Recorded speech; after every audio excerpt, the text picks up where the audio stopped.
Those of you who listen to my khutbahs on a regular basis, just take note of something today, inshallah, that I will be on occasion speaking about Surah Al Ma'idah. And Surah Al Ma'idah, in the order of the Qur'an, is the 5th surah to be revealed. It's one of the longer surahs of the Qur'an. It was revealed, what's special about this surah is it was revealed at the very, very end of the career of the Prophet sallallahu alaihi wasallam. So it's basically chronologically one of the last messages from Allah.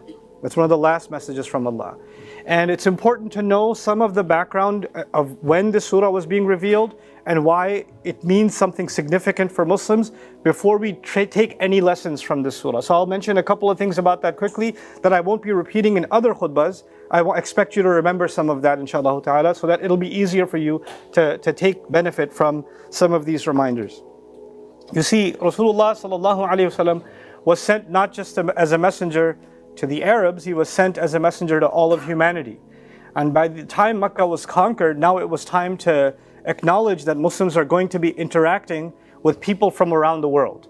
So some Sahaba made it as far as India and China. Many were in Africa, Europe already. And so Muslims were already starting to spread far and wide. Qur'an already called that this is going to happen. وَآخَرِينَ مِنْهُمْ لَمَّا يَلْحَقُوا بِهِمْ. There are others than them, meaning other than the Arabs, that haven't yet joined them. Allah's way of saying that they're going to be joining them. And eventually, pretty quickly, within a century, actually the non-Arabs were the majority of Muslims, right? So Allah knew that pretty much very quickly, we are going to be exposed to other cultures, other traditions, other nations, other languages, and those other nations are actually going to make up the majority of those who believe in La ilaha illallah, Muhammadur Rasulullah sallallahu alaihi wasallam. And that was Allah's grand plan.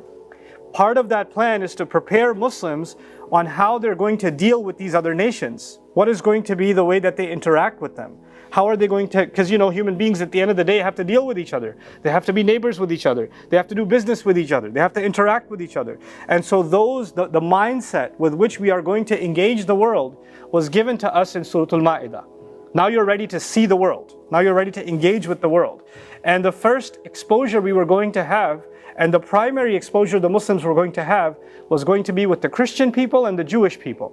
Which is why there's a special emphasis on our relationship with Jews and Christians in this surah, and what kinds of relationships we're going to have with them, how we're going to be cooperating with them in good things, how we're going to be eating with them and inviting them to eat with us. That these kinds of things were talked about in this surah for a reason, because this is how Islam was going to expand. So part of that was Allah mentioning a few, you know that Qur'an is full of many stories, many historical accounts. And Allah knows all of human history. Allah knows every single person and everything that happened in their life from Adam alayhi salam until now. So even though history books record history, no one knows history like Allah Himself. Because He knows your and my personal history, and He knows the history of all of humanity. But He decided that He's going to take very small selections from history and put them in His book. Very, very small selections. If you think of history as an ocean, He only took a few drops, right? And He put them in His book. Because there's way more that happened in the past than what is in the Qur'an. So Allah decided to take very, very special moments in history and put them in His book, so that you and I will understand that these few moments are some of the most important lessons we're going to need. Of course, we can learn from history throughout, but these are, to Allah, some of the most important pivotal moments in history that we should never forget, that we're always going to need lessons from. And so, what's remarkable in this surah, as we were going to deal with outside people, Allah Azza wa Jal gave many stories inside of this surah and Surah Al Ma'idah, and one of the most peculiar, difficult to understand stories in the Qur'an is in this surah. And that's the story of the two sons of Adam alayhi salam. The narrations tell us that their names are Habil and Qabil. The Bible calls them Cain and Abel. Cain and Abel. And this is actually, if you think about it, the first record of human history in the Qur'an. Like, this is the first incident after Adam alayhi salam was sent from Jannah to the earth. The first thing we know about is these two sons of Adam alayhi salam and what happened with them. And that's talked about in this surah. Why was that important? As you will see through this khutbah, you'll understand why that might be very important. Okay? Now, let's take a little bit of background before. Iblis, the devil, one of his biggest, there are many reasons for which he disobeyed Allah. But one of those reasons was that he wanted recognition. He wanted Allah to acknowledge him and his service. And when he felt that Adam alayhi salam was chosen, and Adam alayhi salam has been given this ruh, and the angels are supposed to be so mesmerized by the creation and the ability of Adam alayhi salam that they're going to fall into sajda, that offended him because it made him feel like, I've been doing this service all these years, thousands of years, and I've obeyed Allah willingly. When am I going to get acknowledged? Why did he get acknowledged more than me? I feel like I'm invisible, like I don't matter. And so it wasn't that Allah didn't acknowledge him, what offended him was Allah acknowledged somebody else first. Or Allah recognized somebody, and this is important to know because to you and me, we know Allah sees everything that we do. This is an important, subtle thing to understand. Allah sees everything that we do. Allah acknowledges everything that we do. Allah hears everything that we do. Allah knows the state of our hearts. And the one who we need to impress is only and only Allah. But to Iblis, this wasn't just about Allah.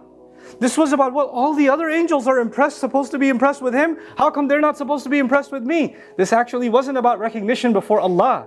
This was about recognition before all the other creation of Allah. It was about everybody else. If somebody just wants to be recognized by Allah, then there doesn't have to be a demonstration. There doesn't have to be a display. Whether Adam alayhi salam, the angels do sajda or not changes nothing, because Iblis would know Allah sees, Allah hears, and Allah acknowledges, and Allah appreciates whatever I do. Allah describes one of his names in the Qur'an that in Allah shakirun. Allah is appreciative. Allah appreciates what you do, and He knows that. He knows that. It's not Allah's appreciation He's looking for.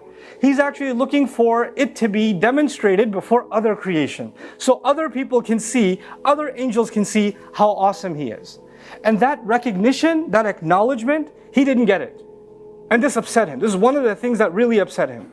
So guess what his plan is? One of His many plans is that He wants human beings to be obsessed with that kind of recognition. Human beings, He wants them to be acknowledged by other human beings. And He wants to make them drown in negative thinking if they don't feel acknowledged, and if they don't feel recognized, if they don't feel praised by others. Yeah, Allah sees, Allah doesn't see, that's less important. How come people don't appreciate? How come people don't see? I'll give you a simple example of that before we go into the story. Let's say somebody decides to volunteer at a masjid.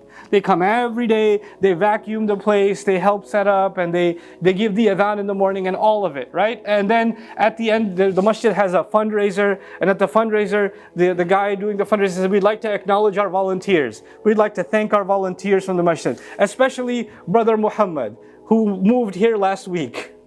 And this guy who's been volunteering for 10 years is sitting there like, hey, wait a second. I come clean up every morning.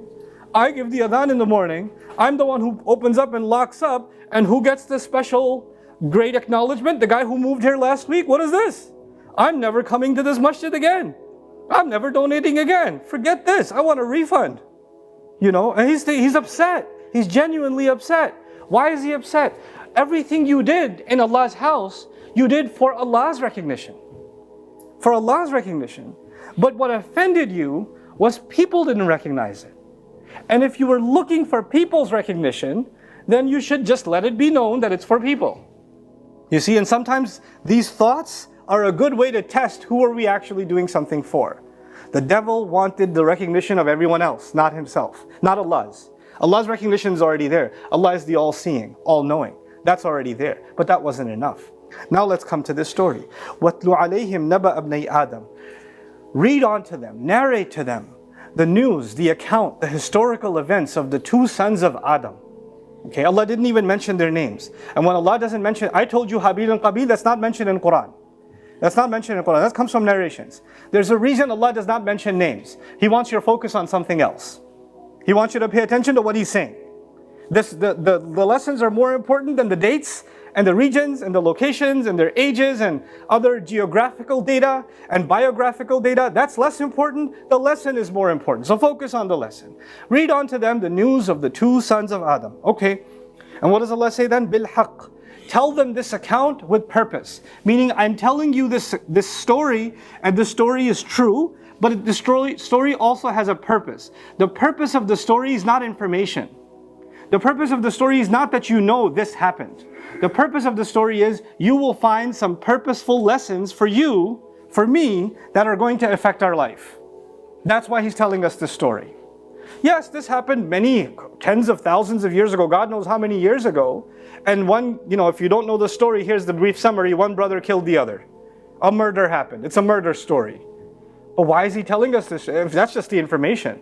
But there seems to be some other purpose that Allah wants our attention on. So he says, tell them the story with purpose.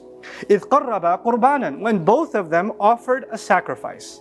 Meaning both of them made a sacrifice. You know how we just came out of Eid al-Adha and we sacrifice? And so Allah had commanded that one of the acts of worship back then was that you sacrifice something for the sake of Allah. And when you sacrifice in the historical, the Bible talks about this, the Qur'an alludes to this. In the ancient times, Allah Azza wa Jal used to show a lot more miracles. So one of the miracles of Allah that used to be seen is that when you sacrifice an animal for the sake of Allah and Allah accepts your sacrifice, then a fire used to come from the sky and consume the animal that was sacrificed. And that's actually Allah's way of showing you that He has accepted your sacrifice. This was so common in Jewish tradition, in biblical tradition, before Islam, that when the Prophet ﷺ claimed to be a messenger, they asked, how come you don't get that special fire? And Qur'an talked about that, but that's a separate subject. For now, this is how sacrifice used to be accepted. Anyhow, Allah Azza wa Jalla says, فَتُقُبِّلَ مِنْ أَحَدِهِمَا وَلَمْ يُتَقَبَّلْ مِنَ الْآخَرِ. One of their sacrifices was accepted. The other one was not accepted. It wasn't taken from him. Meaning the fire came and consumed one, it didn't consume the other. Now who was the sacrifice made for? It was made for Allah.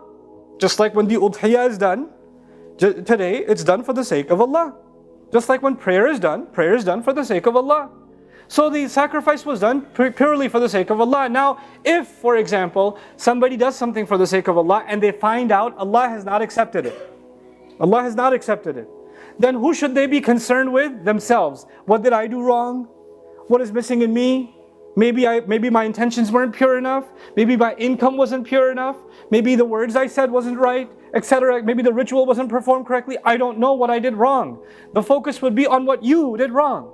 But when the sacrifice was done and one was accepted and the other wasn't accepted, his immediate, the Qabil, the brother who did kill, his first reaction was, قَالَ لَأَقْتُلَنَّكَ, I'm going to kill you.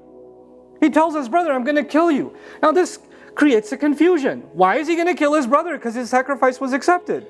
You see, if this was about sacrificing for the sake of Allah, then you would not be bothered by anybody else. But the fact that one was taken and the other wasn't taken, and the family's watching, Adam alayhi salam's watching, others are watching, right? Because a small group of people, and in front of everybody, this one got accepted, I got rejected, now I look bad. I look bad because of him. This is the mentality of recognition. It's the same problem that happened with Iblis. He wanted recognition for everybody else, not from Allah, actually, from the angels. Now this brother wants recognition, and in front of everybody, his sacrifice wasn't taken, and he's not, instead of thinking about how he looks bad, he's actually thinking about his brother made him look bad. This is as simple as when a couple of you have, you guys go to school, your kids, you go to school, and you come back with a test, and one of you got a 95, and one of you got an 80, and your mom gives the one with the 95 a hug, says, oh, I'm so proud of you, 95. And the one with the 80 feels like he just failed, even though 80 is pretty good. And he's like, if I can just throw my brother down the stairs, and there's only me left, then my 80 is going to look like a 95. It's going to look pretty. This guy is making my 80 look bad. If it wasn't for him, I'd be all right. But he just keeps outshining me, or she keeps outshining me, and they're the problem. I hate them. They always make me feel worthless. And this is the thought process in their head. Recognition. I want recognition, and I can't help but compare myself to somebody else. So he's so bothered by that, he develops so much hatred by the one who outshines him, that instead of thinking about himself and how he should be worried that Allah didn't accept my sacrifice, I should be worrying about pleasing Allah, he's blaming him because he's only worried about the recognition of people around him. He says, I'm going to murder you. I'm going to kill you. I hate you so much. To get someone to the point where they want someone to die is not a small thing. So the fact that the Qur'an is mentioning this, it didn't just happen that they sacrificed an animal one day and this one was taken. I was like, that's it, you're dead. It doesn't happen like that. There's an animosity that's built, a jealousy that's built, a resentment that's built. It's a slow boil on the inside. Negative thoughts are just constantly fermenting. And that's exactly like Iblis. Iblis actually had resentment for a very long time. Many of you don't know. When Adam alayhi salam before Adam was created, before he was created, Allah already announced, I'm going to be creating him, I'm going to be putting my ruh in him, and when I do so, make sajda. So for a long time, it was already known that Adam is about to be created, and all that time, Iblis had resentment, but he didn't say anything. Eventually it came out. The same way, what does Iblis want from people? He wants them to have these thoughts towards somebody else, but keep them on the inside. Keep them passive aggressive. Bottle it up on the inside and keep swallowing your rage until it becomes some kind of a cancerous poison, to the point where what kinds of words is he saying? I'm gonna kill you. I'm gonna kill you. Because you make me look bad. His brother's not at fault at all, but when a person is consumed within themselves, this is what happens. And that's the devil's trick. This is actually what he does for himself. One of his names in the Qur'an is Mad'um. Mad'um actually means someone who something that is crushed and then crushed more until he keeps getting smaller and keeps getting crushed from the outside. This is how he feels. He's crushed by his rage. He's crushed by his negative thoughts. That's what he wants for you. That's what he wants you to think about somebody else and keep getting crushed. Why are they happy? Why do they look okay? Well, how come they have this? How come they have that? And you're just kind of burning on the inside as a result. So he says, I'm gonna murder you. And his brother responds, إِنَّمَا يَتَقَبَّلَ اللَّهُ مِنَ الْمُتَّقِينَ. Look, Allah accepts from people who are aware of Him. You shouldn't be worried about me. Killing me is not going to solve this problem. After you kill me and you sacrifice an animal, it's definitely not going up then. So, if you think that instead of sacrificing an animal, you're interested in sacrificing me, that's not going to solve your problem. And the guy who wants to kill his brother knows that. He knows that killing him is not going to bring him any closer to Allah, but he doesn't care, because that was never the concern anyway. And his brother says, I think you have some twisted thoughts here, because only people who are aware of Allah, mindful of Allah, cautious of Allah, they protect themselves from making Allah unhappy. They're the ones Allah accepts from. They're the ones who Allah takes from. And so, إِنَّمَا يَتَقَبَّلَ اللَّهُ مِنَ الْمُتَّقِينَ. And then he adds, لَإِن بَسَطَّ يَدَكَ إِلَيَّ يَدَكَ لِتَقْتُلَنِي. If in fact, not just that you say, I'm going to kill you, I swear to God, I swear I'm going to kill you. If you even take that step, and you pull your hands towards me, you stretch your hands towards me to kill me, if you want to strangle me to death, if you want to beat me to death, if you have decided to go that far, if your hatred has gone that far, he responds, مَا أَنَا بِبَاسِطٍ يَدِيَ إِلَيْكَ لِأَقْتُلَكَ. I'm not going to be doing that. I'm not going to try to kill you. Even if you try to kill me, and that's how far you've gotten, I'm not going to try to kill you. And this has to be understood. He's not saying, I don't want to do self-defense. If you want to kill me, go ahead, I ain't going to kill you. That's not what he's saying. He's saying, if your intent is so poisonous, and you're so ready to murder me, just that thought, if you ever heard in military, they talk about something called a preemptive strike. You know somebody's about to hit you, so what do? Well, before they get to hit me, I'm going to hit them first. He's already told me he wants to kill me, so before you get the chance tonight, you better lock your door, because I'm going to come after you. No, he says, just because you've made a threat to me, and you have these intentions, don't you think that you're going to get a reaction out of me, and I'm going to have the same thoughts towards you that you have towards me, that I'm going to start thinking about how I can destroy you before you get a chance to destroy me. That's the devil's game. I'm not playing it. I'm not playing it. You see? So the idea here, the victim, the supposed victim, is actually saying something very powerful. People who will develop that kind of hatred towards you, people that will even express that kind of hatred towards you, will make you paranoid. How are they going to get me? When are they going to attack? What are they going to do? And as a result, you might start thinking, I have to come up with some kind of preemptive strike. I need to strike them before they get a chance to strike me. And now the devil is working constantly, because now one was obsessed with destroying the other, and as a result, the other is now obsessed with destroying them. He got both of them. And so his brother recognizes that he's not going to fall into this game. I'm not going to play this with you. I'm not interested in destroying you. I'm not going to keep, pull my hands out to kill you. This is not saying that if you try to kill me, I won't defend myself. That's not what he's saying. So this, after first saying that, he adds, Inni akhafullaha rabbal alameen. I'm the one who fears Allah, the master of all people, the master of all nations. You know what that means? I'm not afraid of you trying to kill me. That doesn't scare me. Crossing a line with Allah, that scares me. You should have been scared that Allah didn't accept your sacrifice. If that happened to me, I would have been scared of Allah instead of being angry. And now that you're trying to murder me, trying to hurt me, just because of that, I'm not going to leave my fear of Allah and fear you instead. I'm not going to fear you. I'm just going to continue to fear Allah, because my protection doesn't come from hurting you. My protection only comes from Allah. So my fear hasn't changed. This is teaching us not to be intimidated by those who hate us, those who express their animosity towards us. Continue to fear Allah. Don't cross Allah's lines. And if you have before, make tawbah, repent, and Allah will protect you. That's the only way protection will come. Inni akhafullaha rabbal alameen. Then it seems things escalated. The brother basically got physical and is beating his younger brother, or the weaker brother, to death. Okay, and he's pounding on him. And then comes one of the strangest ayat in this story. Inni uridu an tabu'a bi ithmi wa ithmika. I want for you to carry to draw on yourself my sin and your sin. The guy who's being beat up, the victim, is now saying, I want that when judgment day comes, I want Allah to take my sins and put them on you, not on top of your own sins. Why is this in the Qur'an? First of all, when someone's a victim and they're being hurt, they're physically being hurt. He's physically being hurt. You know, if you think of it in a very raw way, one guy says, I'm going to kill you. And the other guy says, I hope you take all my sins on judgment day and burn in hell. So one guy says, I'm going to kill you. The other guy says, I want you to burn in hell. فَتَكُونَ مِنْ أَصْحَابِ النَّارِ وَذَلِكَ جَزَاءُ الظَّالِمِينَ. You'll become from people of the fire. Right? So how is that okay? Well, it's okay when somebody's hurting you, and somebody's attacking you, and somebody's destroying you, and somebody's out to murder you. If things go that far, and someone says, you know what? I'm not going to attack you back in this world. I'm not going to hurt you in this world. But I'm going to ask Allah that He takes my sins and puts them on your account on Judgment Day. Your harm towards me is going to benefit me on Judgment Day.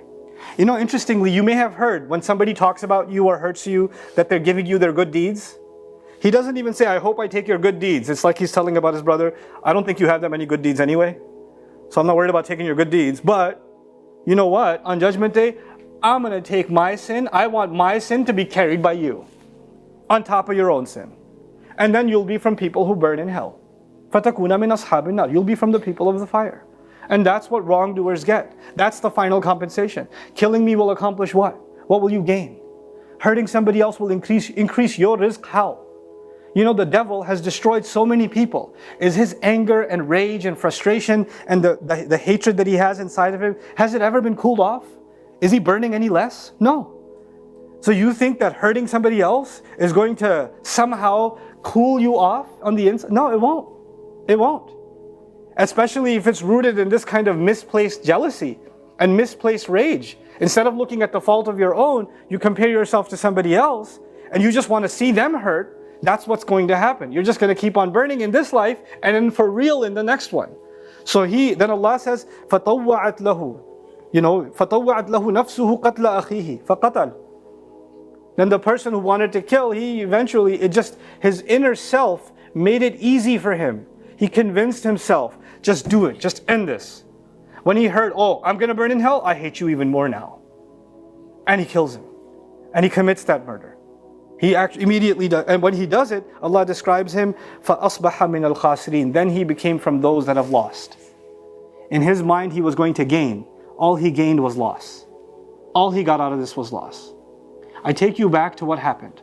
Iblis made a promise to Allah that he will come at us from all sides. Iblis wants us to feel what he felt. Iblis has hatred towards human beings. So what does he want? He wants human beings to develop hatred for other human beings. Allah even described, بَعْضُكُمْ لِبَعْضٍ عَدُوٍ. You are going to become enemies to each other. How will we become enemies to each other? When we follow the way of the devil. You see, this was being taught to the Muslims when they were going to deal with the Jews and Christians. I said this in the beginning of the khutbah. I'll take 2 more minutes. I know it's overtime. So, you know, We were being told this as we were going to deal with other civilizations. Why? Because the Jews and the Christians were going to say, how come they have revelation? How come they have a book? How come they think they have the right religion? There's going to be a comparison. There's going to be an animosity. And Allah says, remind everyone, yourselves and them, like the two children of Adam. You're still children of Adam.